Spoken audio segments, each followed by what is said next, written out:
Bram Stoker's Dracula, Postcolonialism by Courtney, Benson, Eros, Cruz, Anahi, Hernandez-Reyes, Aylyne Munoz, English 3, May 20th, 2020. What is postcolonialism? Postcolonialism is a theory that focuses on the effects and consequences colonial rule has on a country that was conquered due to colonialism and imperialism. The term post-colonial should be seen as covering all culture affected by the imperial process from the moment of colonization to the present day. Imperialism, the concept of a country extending their own power by ruling over foreign nations with their military force.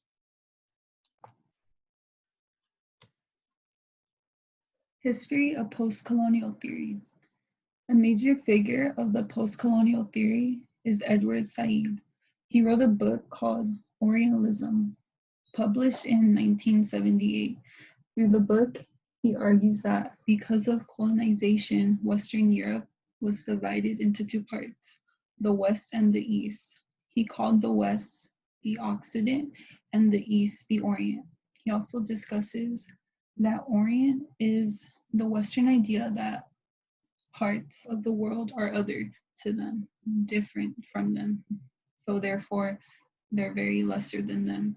So in Dracula, we have the West versus the East. So the West is Britain. It's a new world. They have new ways of thinking, and technology and science are constantly changing. And Transylvania is the East. It's more of an old world full of mystery and tradition and superstition.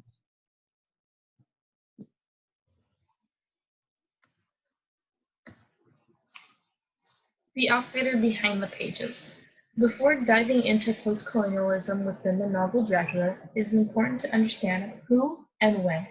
By this, I mean what time period was Dracula written, who's the author, and what makes the story relevant. As an Irishman living in England during the late 1800s to early 1900s, Bram Stoker faced being both an insider and an outsider. To a true Britishman, Stoker's Irish identity was seen as unclean, violent, ape-like, and overall just racially inferior. But on the flip side, Stoker was also a Britishman, a colonizer, part of a nation who deemed everyone else outsiders.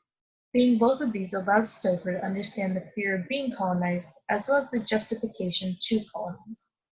On top of being Irish, Stoker was an outsider for aligning himself with men like Oscar Wilde. Wilde was a homosexual man who, because of the current law, was arrested and sentenced to 2 years of hard labor for being gay. Many people also suspected that Stoker was a homosexual himself, and struggled with this identity, especially fearing the repercussions. Only weeks after Wilde's conviction, and seeing press coverage, Stoker began writing Dracula.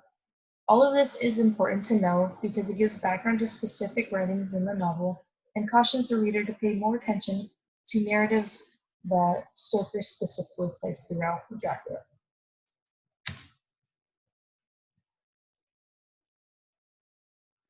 Dracula and post-colonialism.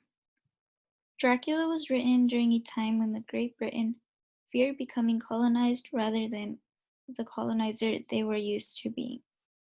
Throughout Bram Stoker's novel, Dracula's actions demonstrate the practice of post-colonialism. Dracula is the dominant power, invading a weaker society in order to prey on and suck out the resources of that land, and use it to gain more economic rewards and to feed their own people. What makes Dracula's actions specifically post-colonial is that he is preying on British citizens.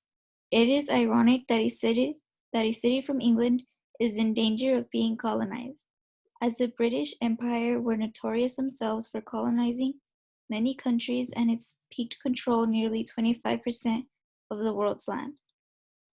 In Bram Stoker's Dracula, he writes about an immortal vampire known as Count Dracula that plans to invade London by placing 50 boxes of soil from Transylvania throughout the city in order to live there and feed off the blood of the people there.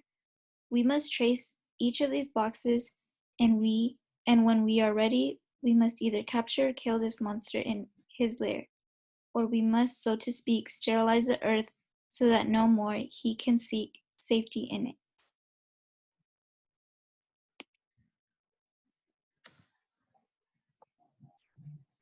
So we know that Britain feared being colonized. Dracula represents a colonizing force. Not only is he a vampire, but he's also a conqueror. He embodies the fear of reverse colonization. Britain didn't fear Dracula because of his physical form. They feared him because he was everything they didn't want to be. He was able to control and transform into animals. He was able to manipulate people, ultimately altering their state of being. They didn't want to become like him. This is where the term vampirism comes to light. Vampirisms are the actions and practices of vampires. It's the colonization of the body. As we know, Dracula doesn't kill most of his victims. He transforms them into others. Vampirism is a threat because Dracula is transferring part of his racial identity to them, thus turning them into the racial other part of the East.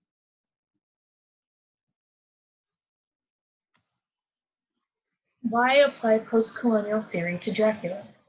It's important to view Dracula through the lens of post-colonialism, not because it unlocks hidden meanings, but because it improves the quality of attention given to the text. It transforms the novel from being just a fictional story to a story that mimics real life and has real-life applications. By understanding and applying post-colonialism, readers recognize the genuine fear and severity that is divulged in the book.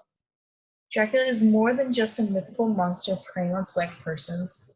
He is a superior force threatening to destroy society and structure, a force that is not limited to Dracula the novel, but a threat that is existent in real life. He is the image of fear that is still relevant today. Here's our works cited page. We used Stephen Arata for The Occidental Tourist, that's in the back of the book. We used the encyclopedia for our definitions, and then Bram Stoker's novel, and then 2 other articles. And questions and answers, everyone.